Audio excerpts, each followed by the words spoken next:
예. 저는 페이스북을 합니다. 무슨 목사가 기도하고 말씀하기도 바쁜데 페이스북을 하는가? 목사님 무슨 관종 아니세요? 이렇게 얘기할 수 있겠지만 제가 이제 청년 사역을 시작하면서 어쩔 수 없이 시작을 했습니다. 꽤 됐죠. 아이들이 그 당시만 해도 페이스북 통해서 소통을 했기 때문에 그것을 통해서 아이들하고 이제 사역하고 또 소통하고 얘기하는 뭐 그런 창구가 되었어요. 물론 이제 지금들은 이제 청년들이 페북을 다 떠났습니다. 이제 청년 남아 있는 분은 좀 이게 올드하신 분이고 다 인스타니 뭐는 여기저기 다 흩어지셨지만 아직도 저는 페북을 합니다. 왜냐하면 이제 페북 통해서 이 지역의 분들하고 소통을 하고 또 알리기도 하는데요. 이 페북을 하면 좋은 점이 있어요. 그게 뭐냐면 여러 정보와 글을 이제 한꺼번에 볼 수 있다는 겁니다. 물론 이제 그 중에 가짜 뉴스도 많아요. 하지만 이 적잖은 좋은 글들이 발견되는데요.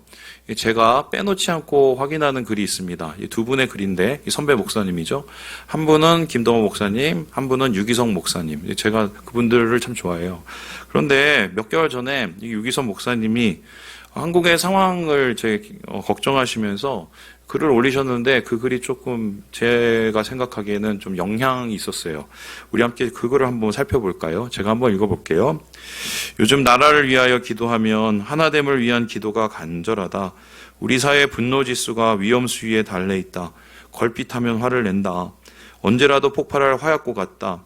게다가 정치인을 비롯하여 많은 사람들이 의도적으로 사람들의 생각을 분열시키고 있다. 이 일이 얼마나 두려울 일인지 깨닫지 못하는 것이 안타깝기만 하다. 여러분 어떤 말씀인지 아실 거예요. 요즘에 정말 화를 내시는 분들이 많이 있습니다. 분명 이제 코로나 영향이 있을 거지만 사실 조금만 더 우리가 눈여겨서 살펴보면 이 일이 있기 전에도 이미 한국인의 분노지수가 점점점 높아지고 있었습니다. 이 사회가 복잡해지고 빨라지면서 생기는 일종의 부작용이라고 하겠지요. 그런데 문제는 목사님께서 말씀하셨듯이 이러한 분노라는 감정이 다른 사람들에 의해서 나쁜 사람들에 의해서 이용되고 있다는 것입니다. 정치적인 입장에 따라서 하루아침에 적이 되고 하루아침에 동지가 되는 웃지 못할 상황이 벌어지고 있는데요. 이런 겁니다. 지금 사회가 양극화되고 정치가 양극화됐습니다. 좌 아니면 우고 중간이 없어요. 그런데 좌측에서 바라보면 우측 사람들은 잘못된 거예요, 틀린 거예요, 적이에요. 우측에서 바라보면 좌에 있는 사람들은 잘못된 거예요, 적이에요, 나하고 다른 사람들인 거예요. 그럼 어떻게 됩니까? 그런 식으로 다 따져보면 요즘에 우리나라 세상은 적밖에 없습니다. 이쪽도 적, 이쪽도 적, 이쪽도 틀리고 저쪽도 틀리고 말 그대로 이 분노의 모습이 혐오라는 감정으로 지금 포장되어 가고 있지요. 굳이 거창하게 얘기하지 않아도 우리 주위에서 분노의 해악을 얼마든지 경험하게 되는데요. 제가 이번 주에 있었던 일을 한번 소개시켜 드리겠습니다. 이제 평택에 신방을 갔다가 올라오고 있었어요. 그런데 올라오면서 한 집사님 얘기를 듣고 그분 집도 좀 방문해야겠다 싶어갖고 마트를 들리려고 왔습니다. 그런데 이제 마트를 들리려니까 좌회전을 해야 돼요. 그래서 뒤에 차를 보고 이제 공간이 있어서 이제 차선을 바꿨어요. 그리고 깜빡이를 켜고 좌회전을 기다리고 있습니다. 그리고 좌회전 할 수 있어서 가게 돼서 마트에 차를 세우고 나오고 있는데 갑자기 차 한 대가 제 앞에 급하게 달아오면서 급정거를 하더니 빵 이러는 겁니다. 그래서 제가 놀라서 왜 그러시냐고 했더니 그분이 저한테 차 똑바로 대라고 이러는 거예요. 그래서 제가 어떻게 차를 댔기에 그러냐고 그랬더니 차선을 밟았다는 거예요. 그래서 제가 진짜 그런가 해서 가서 살펴봤더니 밟았는데 2cm 밟았습니다. 2cm에 그분이 극대노를 하신 거예요. 그래서 제가 아니 이게 그렇게 화내실 일이냐고 그랬더니 갑자기 그분이 속내를 드러내는데 아까 왜 나한테 끼어들었냐고 내 앞에 이런 거예요. 저는 몰랐는데 이제 차선은 여유가 있어서 갔다고 생각을 했는데 이분은 자기 앞에 끼어드는 게 싫었던 거예요. 나중에 이제 블랙박스로 확인을 해보니까 거리가 분명히 있었거든요. 근데 제가 이렇게 차선을 바꾸니까 갑자기 속도를 내고 뒤에 쫓아오시더라고요. 그런데 흥미로운 게 이분이 왜 여기까지 왔는지 저한테 화를 내려고 오신 겁니다. 그래갖고 저한테 너무 심하게 하시길래 이러지 하지 마시라고, 이렇게 하지 마시라고 딱 얘기를 했어요. 그랬더니 이분이 갑자기 조용해지시더라고요. 그냥 이러고 말자 하고 이제 마트에 들어갔어요. 근데 이분이 마트에 저를 따라 들어오시는 거예요. 그러니 핸드폰을 들고 막 이런저런 얘기하면서 제 주위를 뺑뺑뺑뺑 도는 겁니다. 저분이 왜 저러시나. 그러고 나서 잠시 후에 급하게 막 나가셔서 제가 궁금해서 따라가 봤어요. 제가 또 궁금하면 못 참잖아요. 그랬더니 차에 딱 타시더니 갑자기 부렁 하고 차를 밟고 뒤로 빼갖고 막 달려가는 겁니다. 그냥 달려가는 것도 아니고 차선을 다 무시하면서 달려가시더라고요. 그리고 그때 제가 황당했던 게 이분 차가 요즘에 1억이 넘는 고가의 외제차였고요. 그리고 더 안타까운 것은 이분 차의 뒷좌석에 자녀가 타고 있었어요. 그러니까 이 모든 상황을 다 본 거 아니에요. 제가 뭘 그렇게 큰 죽을 죄를 졌는지 모르겠지만 자기 앞에 끼어드는 걸 도저히 참을 수 없을 만큼 분노가 치밀어 오르는 거죠. 그때 이 상황을 전부 보고 있던 마트 직원분이 저한테 그런 얘기 하시더라고요. 아유, 그냥 똥 밟았다고 생각하세요. 저런 사람 요즘에 많아요. 이런 거예요. 요즘에 똥이 많답니다. 그래서 주변에 이러한 소지에서 화내시는 분이 점점 많아지고 있다는 건데요. 분노가 트렌드가 되고 있어요. 그래서 화를 안 내면 바보처럼 여겨지는 세상이 점점 되고 있습니다. 그런데 문제는 우리는 어떻게 할까? 그리스도인이잖아요. 똑같이 세상 사람들하고 화를 낼 수는 없지 않습니까? 왜냐하면은 이 분노가 특별히 성경에서는 해악이 있다고, 분노에 나쁜 영향력이 있다고 우리에게 말하고 있기 때문인데요. 우리 함께 20절의 말씀을 같이 한번 읽어보도록 합시다. 시작. 사람이 성을 내는 것은 하나님의 의를 이루지 못함이라. 이 말을 정확하게 번역을 하면 이렇습니다. 화를 내는 사람은 하나님의 의를 이루지 못한다. 그래서 그 사람 속에 화를 품고 있고 분노를 하면 하나님의 뜻을 이루지 못한다고 이야기를 합니다.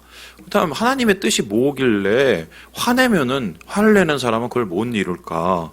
다음에서 보시듯이 이 의라고 번역된 디카이오시네라는 단어는요, 의롭다, 공의롭다, 삶 속에서 덕을 세운다라는 말입니다.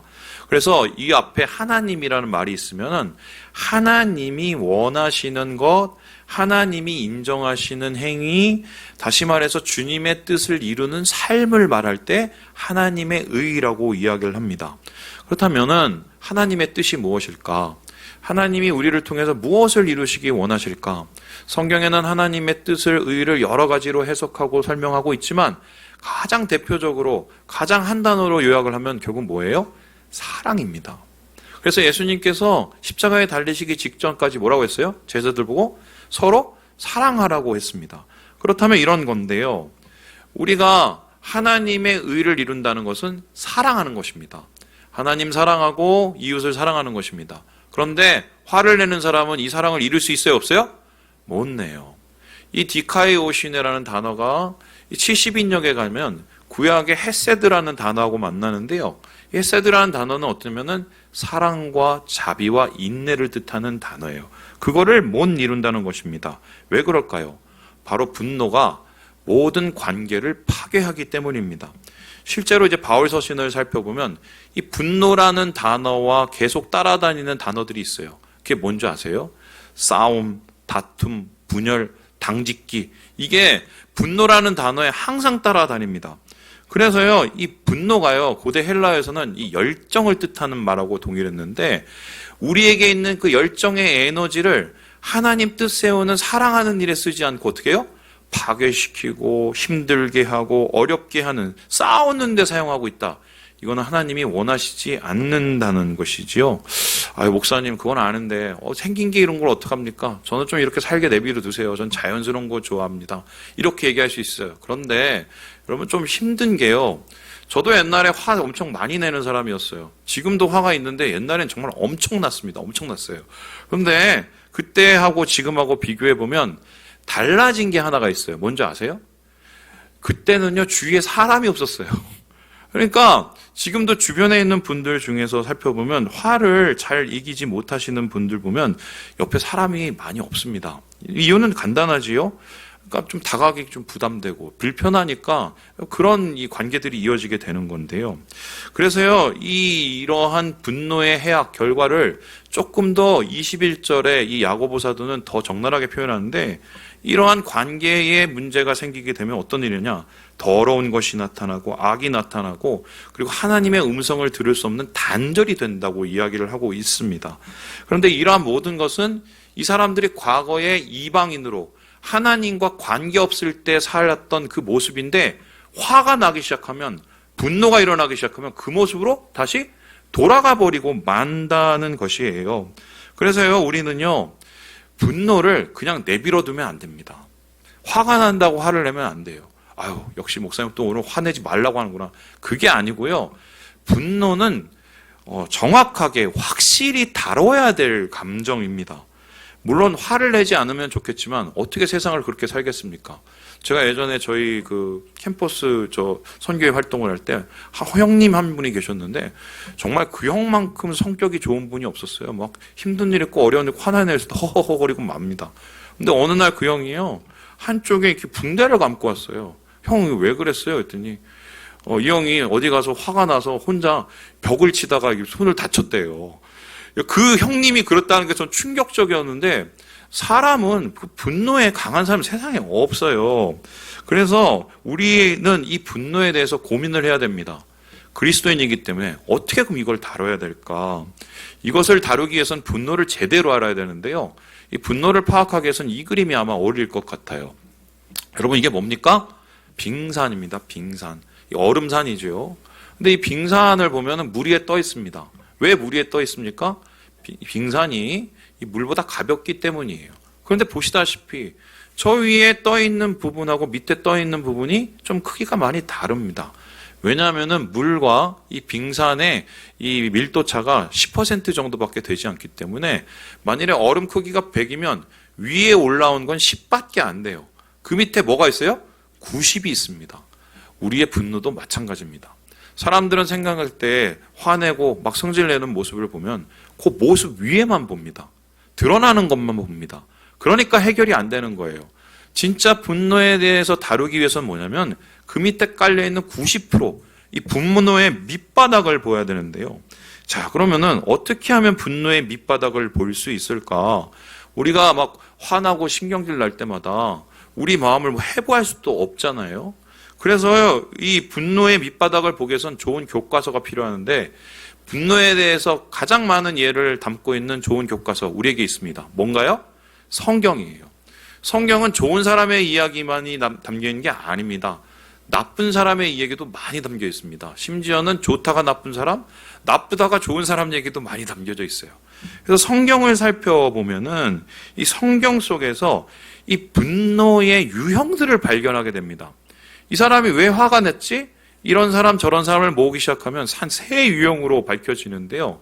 그 밑바닥에 있는 뿌리, 우리를 화나게 하는 이유, 그것을 우리가 살펴보면 그것을 우리가 좀 해결할 수 있는, 다룰 수 있는 계기가 되는 거죠. 자, 그러면 첫째로 성경에 나타난 이 화를 내는 사람, 왜 그들은 화를 낼까? 우리 같이 한번 읽어보겠습니다. 시작! 기대가 무너졌을 때. 성경에서 화를 내는 첫 번째 이유는 자기가 원하는 그 모습, 기대가 무너졌기 때문에, 자기 뜻대로 안 됐기 때문에 화를 내기 시작하는 모습이 나타납니다. 우리 함께 열왕기하 5장 12절의 말씀을 같이 한번 읽어볼까요? 시작! 다메섹 강 아바나와 바르바른 이스라엘 모든 강물보다 낫지 아니하냐. 내가 거기서 몸을 씻으면 깨끗하게 되지 아니하랴 하고 몸을 돌려 분노하여 떠나니. 이 분노하고 떠나는 사람 누굴까요? 바로 아람의 큰 장군, 바로 나아만이라는 사람이었습니다. 그 당시에 아람은 굉장히 큰 국가고 강력한 국가였고요. 주변의 사람들을 괴롭히던 국가였습니다. 그럴 만했어요. 그런데 거기서 왕의 총애를 받고 있으니 얼마나 힘이 있는 사람이겠습니까? 근데 그 사람이 어느 날 이스라엘이라는 조그만 나라에 오고 조그만 마을에 옵니다. 그 이유가 뭐냐? 그에게 결핍이 있었기 때문인데요. 온몸에 이 피부병이, 이 문둥병이 막 도지기 시작하는 거예요. 참고로 제가 말씀을 드리면, 이 책에 살펴보니까 우리의 피부병의 75%가 그 원인이 분노랍니다. 그래서 저도 생각해보니까 대상포진 걸렸을 때가 제일 분노했을 때였어요. 그렇대요. 그러니까 아마 이 나만 장군도 이 분노를 잘 처리하지 못하는 사람이었던 것 같아요. 그런데 오죽했으면 거기까지 왔겠어요. 이거 몸이 좀 괴로우니까 왕한테 갔어요. 여기 잘 고치는 사람이 있다며. 저기 엘리사라는 사람이 있습니다. 엘리사한테 찾아갔어요. 문을 두드렸어요. 나 나아만이야. 나와봐. 안 나와요. 안 나와요. 그리고는 그의 시종이 한번 뚝 나와서 문을 열고는 제가 얘기 들었고요. 저기 요단강 가서 7번 씻으면 된답니다. 이렇게 얘기했어요. 부르르 떨기 시작하는 거예요. 아니 내가 누군데, 내가 여기까지 어떻게 왔는데, 자기 생각엔 이게 아니었거든요. 아이고 어서 오세요. 아이고 저희가 기다렸습니다. 저기 누우세요. 자 이제부터 치료를 하겠습니다. 머리부터 발끝까지 마사지를 하고 막 기도를 막 뜨겁게 하고 나사렛 예수 이름을 한번 불러주고 이럴 줄 알았는데 갑자기 뚝하니 저기 가서 씻으세요. 승질이 나는 거예요. 자기 뜻대로 안 되니까, 자기 맘대로 안 되니까. 그래서 그 먼 길을 다시 그냥 성질해서 돌아가려고 합니다. 그때 어떻게 해요? 한 시종이 얘기했어요. 아유 장군님 여기까지 왔는데 저기 가서 그냥 한번 씻고 가세요. 분노를 삭히고 들어가요. 7번을 담궈요. 어떻게 돼요? 몸이 나아요. 여러분 이 나아만의 모습을 통해서 무엇이 느껴집니까? 이 분노라는 것은요, 좌절감의 다른 말이에요. 내가 뭘 했는데 안 돼. 내가 뭐 열심히 했는데 이건 내 뜻대로 안 돼. 내가 뭔가 기대를 하면서 열심히 뭔가를 달렸는데 끝이 전혀 반대야. 분노가 올라옵니다. 그러면서 그 분노가 누구를 향합니까? 내가 도대체 왜 안 되는 거야? 너 때문이야. 니 때문에 내가 안 되는 거야. 그러면서 그 분노의 대상을 찾기 시작하죠. 그리고 그 분노의 대상을 찾다가 어떻게 합니까? 이 사회를 보면 사회 때문이야. 그 다음에 어떻게 시작해요? 최종적으로 하나님 때문이야. 내 기대하고 전혀 다른 이 상황을 왜 이렇게 만드는 거야? 승질나게. 분노가 올라오기 시작해요. 그리고 그 분노 끝에 어떻게 합니까? 자기도 감당할 수 없는 말을 쏟아냅니다. 여러분 분노가 이렇게 쏟아내는 말로 끝나면은 다른 사람을 해치지만 이 말이 자기로 들어가면 그냥 자기를 해쳐요. 이게 우울증이에요. 그래서 기대와 다른 상황이 펼치기 시작하면 사람들은 그때 분노하기 시작해요. 우리가 마음을 분노의 감정이 올라올 때 한번 돌아봐야 돼요. 내가 지금 뭘 기대하고 있었지? 내가 뭐가 좌절되었지? 이 좌절감의 그 시작은 뭐지? 그걸 볼 수 있어야 분노를 다룰 수 있다는 거예요. 두 번째로 이 성경에서 화를 내는 두 번째 유형의 사람들은 어떤 이유였을까요? 우리 같이 한번 읽어보겠습니다. 시작! 상처가 건드려졌을 때. 기대가 무너지니까 승질납니다. 내 뜻대로 안 되니까. 두 번째는요, 내 상처를 건드리고 말았을 때 내가 화들짝 놀라면서 더 승질을 내고 화를 냅니다. 우리 함께 창세기 37장 말씀을 같이 한번 읽어보겠습니다. 시작! 요셉이 형들에게 이르매 그의 형들이 요셉의 옷 곧 그가 입은 채색 옷을 벗기고 그를 잡아 구덩이에 던지니 그 구덩이는 빈 것이라 그 속에 물이 없었더라. 이 이야기는 뭐냐면 분노하고 있는 한 형제들의 이야기예요. 10명이었고요. 이 사람의 공통점은 요셉이라는 동생이 있었습니다. 요셉이라는 동생이 승질이 나서 화가 나서 그를 죽이려고 하다가 차라리 그냥 팔아먹자고 해서 아라비아 상인한테 팔아먹어요. 이 말도 안 되는 일이 일어났습니다. 왜요? 승질이 났기 때문입니다. 그렇다면 이 형제들은 왜 승질이 났을까요? 보통 생각에는 요셉이 막 꿈을 꾸고 막 형님들 별이 나한테 뭐 무릎을 꿇고 절했어요. 몇 단이 절했어요. 그 꿈 때문에 이분들이 화났다고 생각을 합니다. 하지만 이 성경을 살펴보면 그게 아니에요. 꿈 때문에 화가 난 건 맞는데 정확한 표현은요, 꿈 때문에 더욱 미워하였다입니다. 그럼 원래 미워한 거예요. 왜 미워했겠어요? 그 문제의 시작은 무엇이었을까? 다음과 같습니다. 보여주시죠. 이 채색옷 때문이었어요. 채색옷이라는 것은 여러 가지 옷, 여러 가지 색깔을 만들어서, 여러분 요즘도 이런 거 못 입고 다닙니다. 그리고 지금보다 그 당시의 단계는 뭐 이 옷감매 발달됐을 때가 아니에요. 그런데 이 옷을 보고 승질이 난 거예요. 이 옷을 누가 입고 있었습니까? 요셉이 입고 있었습니다. 그 옷이 뭐 얼마나 대다하길래 그렇게 승질이 나서 요셉을 죽이려고 했을까? 다름 아니라 이 채색 옷을 입힌 사람 때문인데요. 야곱이었는데요. 이 야곱은 요셉의 아버지자 그들의 아버지였어요. 채색 옷은 요셉에 대한 극진한 사랑을 의미했고 이것은 곧 다른 형제들을 향한 차별을 나타냈습니다. 그러니까 채색 옷을 보니까 어떻게 해요? 승질이 뻗친 거죠. 우리한테 아버지가 어떻게 이럴 수 있어? 요셉이 꿈을 떠들어대니까 더 미워진 겁니다. 그리고서 요셉을 노예로 판 다음에 형제들이 어떻게 했는지 아세요? 채색을요 박고 찢고 피를 묻힙니다. 그리고 그걸 들고 어딜 가는지 아세요? 아버지한테 가세요. 아버지 이거 보세요. 이거 이렇게 됐어요. 이거 사자한테 물려 죽었어요. 이거는 아버지를 속이는 것이자 동시에 항의하는 거예요. 이 채색옷 때문에 그렇게 된 거예요. 채색옷 때문에, 아버지 때문에. 이렇게 화를 내고 있는 것입니다. 그래서요, 그만큼 마음에 맺힌 게 많았다는 얘기고요. 이러한 이 채색옷, 누구나 우리를 방아쇠를 당기는, 분노의 방아쇠를 당기는 상처들이 있어요. 그래서 이 분노는요, 내가 화났다는 건요, 내 상처의 흔적을 보게 되는 거예요. 그래서 가만히 있다가도 일단 채색옷이 나타나면, 나의 채색옷이 나타나기 시작하면 과민 반응을 보고 우리가 할 수 없는 그 이상의 에너지를 폭발하게 되는 게 이게 분노입니다. 제가 좀 부끄러운 얘기를 좀 해보겠습니다. 제가 요즘에 굉장히 극진히 애시청하고 있는 드라마가 하나 있습니다. 목사가 무슨 기도는 안 하고 페북하고 드라마 보냐 이렇게 했는데 너무 재밌어요. 너무 재밌는데 이 드라마 이름이 뭐냐면 이제 재벌집에 대한 얘기예요. 근데 그거 보면은 이제 한국 현대사, 근현대사 쭉 나오고 그게 그렇게 재미있어요. 근데 이제 그걸 이렇게 살펴보고 있는데 이번 주에 보다가 막 승질이 나갖고 제가 드라마보다 승질이 나갖고 막 드라마 끄고 나서 막 화를 막 냈어요. 여러분 제가 드라마 보고 화내는 목사입니다. 근데 왜 그랬나? 그게 얘기가 이렇게 돌아가는데요. 그 재벌가의 딸이 있는데 사장이에요. 근데 이 사람이 무슨 공금 횡령을 해갖고 1,400억을 날려버린 거예요. 근데 이것 때문에 파면될 것 같고 구속될 것 같으니까 자기를 제일 지지해주고 도와주고 옆에서 함께하던 그 직원을 희생양으로 세우고 쪽 빠져버려요. 그래서 그 직원이 그걸 다 덮어쓰는 상황이 된 거예요. 제가 그걸 보면서 끄고 나서도 이 분이 가라앉질 않아갖고 막 성질이 나는 거예요. 잠이 안 와. 그래서 제가 기도를 했어요. 전 드라마 보고도 기도하거든요. 그래서 하나님, 제가 왜 이렇게 화가 납니까?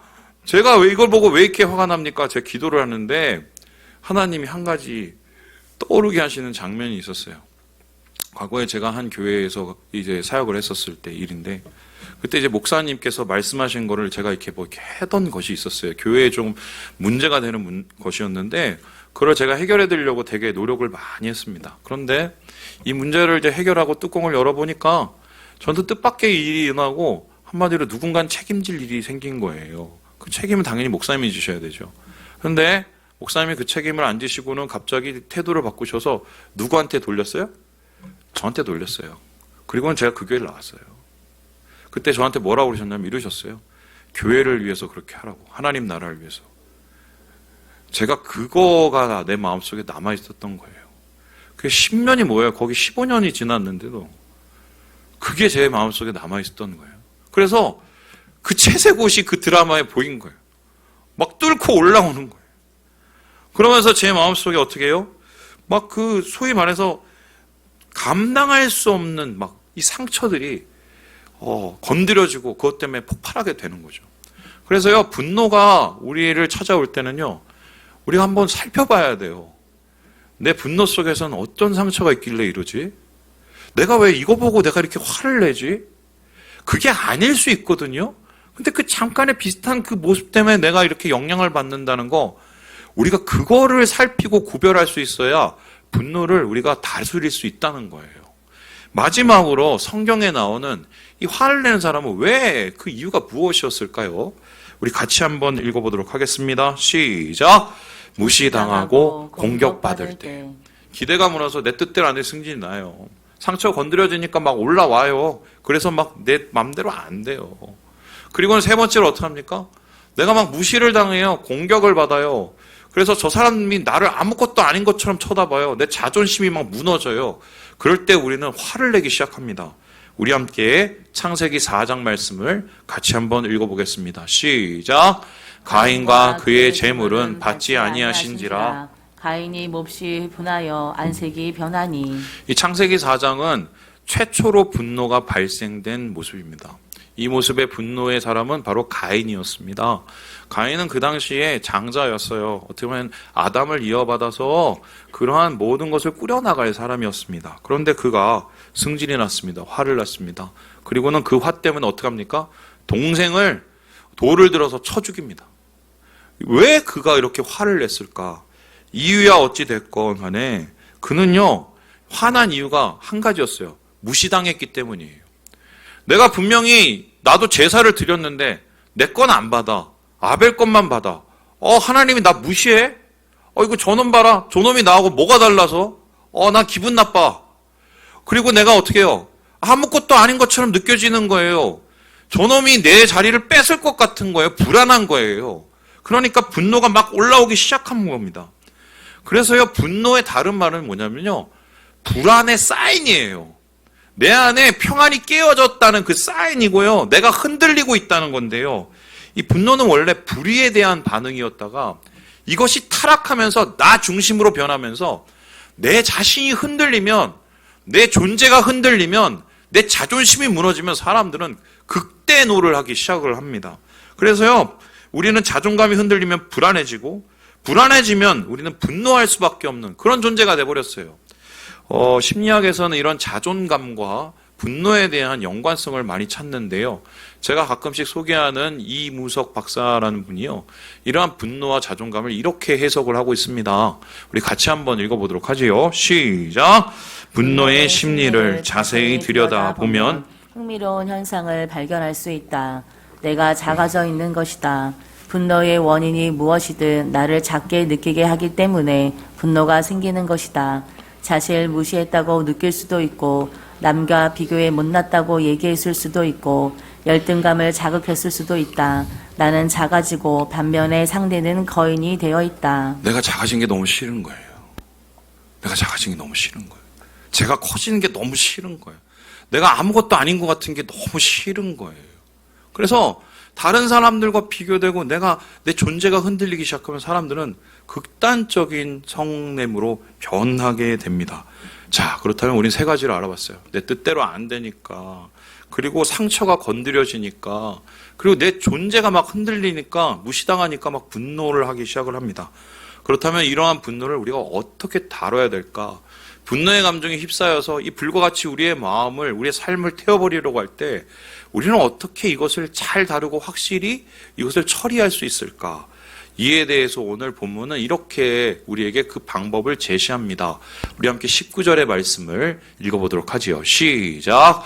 내 사랑하는 형제들아, 너희가 알지니 사람마다 듣기는 속히 하고 말하기는 더디하며 성내기도 더디하라. 우리 자세히 한번 봅시다. 성내지 마라라고 하고 있습니까? 성을 더디내라고 하고 있습니까? 더디내라고 하고 있습니다. 그러면은 화를 내지 말라는 소리는 아니에요. 그죠?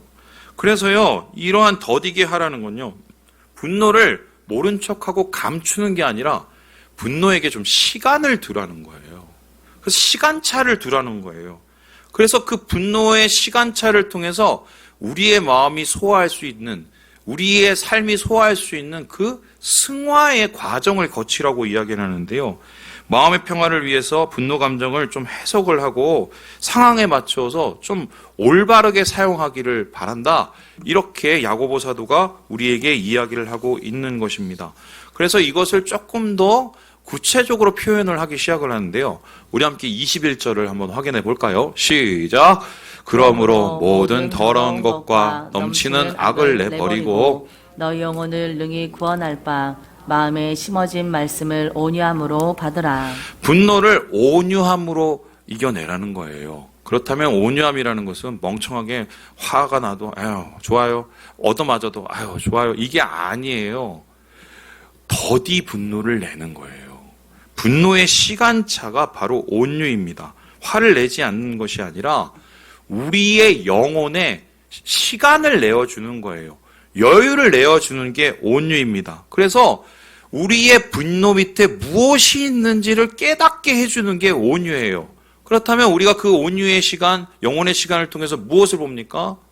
내 안에 있는 결핍을 봅니다. 나를 흔들고 있는 결핍을 봐요. 내 기대가 무너진 그 좌절감을. 또 우리는 무엇을 봅니까? 나를 흔들고 있는 상처를 봅니다. 내가 그것 때문에 너무 아팠던 그 기억을 보게 돼요. 그리고 우리는 무엇을 보게 됩니까? 그 분노의 시간을 통해서 지금 무너져가는 나의 모습, 흔들리는 나의 모습을 봅니다. 그렇다면 그런 모습이 볼 때 어떻게 되겠어요?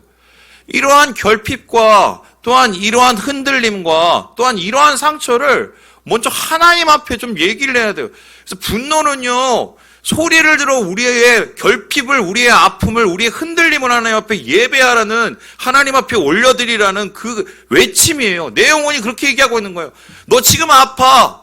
너 지금 결핍됐어. 너 지금 흔들리고 있어. 그러니까 이거 너 하나님한테 얘기를 해야 돼. 그래서 하나님한테 이게 말해야 네가 해결이 돼. 그렇게 해결이 돼요. 그렇게 우리가 영혼의 시간을 두고 나면 어떻게 됩니까? 그 다음에 우리가 그것을 좀 선용할 수 있어요. 어떻게 선용할까요? 만일에 이런 거죠. 야! 너 어떻게 나한테 그럴 수 있어? 내가 너를 믿었는데 말이야. 이 자식 내가 가만히 안 둬. 내가 너 이제 얼굴 보고 다니면 내가 죽일 놈이다. 이러던 걸 어떻게 합니까? 내가 사실은 저번에 네가 이렇게 얘기를 했을 때 내가 그것 때문에 참 잠도 못 자고 힘들었어. 왜인지 봤더니 내 마음에 이런 마음이 있어갖고 네 말이 나한테 되게 상처가 됐어. 같은 말이라도요. 이런 식의 표현은요. 상대방의 귀를 열 수 있어요. 그리고 어떡합니까? 진짜 내가 얘기하고 싶은 얘기를 하게 된다니까요. 승질을 내면 못 들을 얘기가 그 승화의 과정을 통해서 영혼의 시간을 통해서 그러한 메시지가 전달이 되는 거예요. 뿐만 아닙니다. 똑같은 성을 내고 똑같은 분을 내더라도 내가 부족함을 깨달으면 거기서 내가 뭔가 내 자신을 개발하고 내 자신을 뭔가 발전하게 되는 에너지로 삼을 수 있거든요. 바로 분노는요. 더디내는 거예요. 더디내는 거.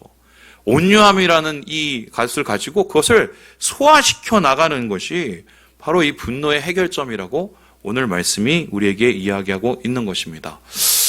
제가 얼마 전에 좀 구하기 힘든 책을 한 권 구했어요. 절판이 돼갖고 요즘에 안 나왔고 중고책 서점을 전전하다가 한 권을 이제 발견을 했거든요. 이제 그 책이 뭐냐면 이 사막의 교부들의 금원집이라는 얘기예요. 이게 뭐냐면 이제 이집트 사막에 1800년 전에 이 소위 말해서 수도사들이 살고 있었습니다. 근데 그 수도사들이 살던 그 시대의 그 이야기, 그들이 남긴 이야기를 남긴 일종의 책인데요. 이 다음에서 보듯이요, 이집트 사막에 가보면 이런 이 안토니오 동굴이라는 게 있어요. 이게 대표적인 사막 교부인데요. 이분이 이곳에서 수도를 하시고 공동체 생활을 하면서 하나님 앞으로 더 가까이 나아가기를 원했고요. 그것을 통해서 나중에 수도원 운동도 일어나고 경건 운동도 일어나고 복음지 운동도 일어나게 됩니다. 많은 영향을 줬죠. 그런데 이 책을 제가 읽다가 우연히 발견하게 된 일화가 하나 있었어요. 제가 오늘 이것을 읽으면서 여러분하고 마무리를 하려고 하는데요. 한번 들어보세요. 이곳에 한 분이 수도하기 위해서 찾아왔다고 합니다. 나도 하나님을 깊이 만나고 싶습니다. 그러면서 이분이 이제 같이 생활을 했는데 이분이 평소에는 가만히 있고 고요하다가 갑자기 막 승질을 내기 시작하면 참지를 못하고 계속 승질을 내는 거예요. 그런데 이러한 부딪힘이 계속 일어나니까 어느 날 결단을 한 겁니다. 어떻게 결단했냐? 내가 사람들하고는 같이 있으면 안 되겠어. 여기를 떠나서 홀로 하나님하고 홀로 만나서 홀로 내가 수도를 해야지. 그러면서 저 동굴에 들어갔대요. 동굴에 들어가니까 사람이 있어요, 없어요? 없어요. 그리고 나면서 그 외딴 동굴에서 며칠을 기거하는데요. 물이 없으니까 항아리를 들고 가서 물을 길러서 그걸 떠먹어야 되니까 어느 날 항아리를 들고 갔어요. 물을 길었습니다. 들고 왔어요. 놨어요. 그런데 잠시 후에 보니까 엎어졌어요. 물이 다 엎질러진 거예요. 이거 왜 이렇게 됐지? 다시 항아리를 들고 가요. 물을 길러요. 그리고 들고 와요. 놨어요. 다시 보니까 또 엎질러져 있어요. 이상하단 말이에요. 이번에 안 그러겠지? 들고 가요. 물을 엎어요. 물을 길러요. 그리고 가서 다시 놨어요. 또 쓰러진 거예요. 승질이 나왔고 이 항아리를 꽝! 하고 깨트려 버렸어요. 승질이 난 거야, 승질이. 그러면서 갑자기 그때 그에게 큰 깨달음이 왔어요. 어떤 깨달음인가? 나를 화나게 하는 거는 사람들이 아니었구나. 나였구나. 내가 내 마음이 마귀에게 농락당하고 있다는 것을 그가 깨달았다고 써 있더라고요. 그러면서 이분이 이 마지막 말을 남기고 다시 공동체로 돌아갔는데요. 어떤 말이었냐면요. 이거였어요. 나는 고요 속으로 물러갔지만 결국 지고야 말았구나. 다시 수도원으로 돌아가자. 어디에서나 투쟁과 인애와 하나님의 도우심이 필요한 것이구나. 여러분, 이 이야기를 통해서 여러분 무엇이 느껴집니까? 분노는 우리가 모자라는 것을 깨닫게 해줘요. 우리가 얼마나 부족한지를 깨닫게 해줘요. 하지만 거기서 우리가 더 깊은 깨달음을 얻게 돼요. 그러니까 우리 주님이 필요한 거예요. 분노를 통해서 내가 얼마나 주님이 필요한지를, 주님이 없이는 얼마나 내가 살 수 없는지를 깨닫고 그 하나님의 은혜를 다시 구하게 되는 것이 분노가 우리에게 주는 유익인 거예요.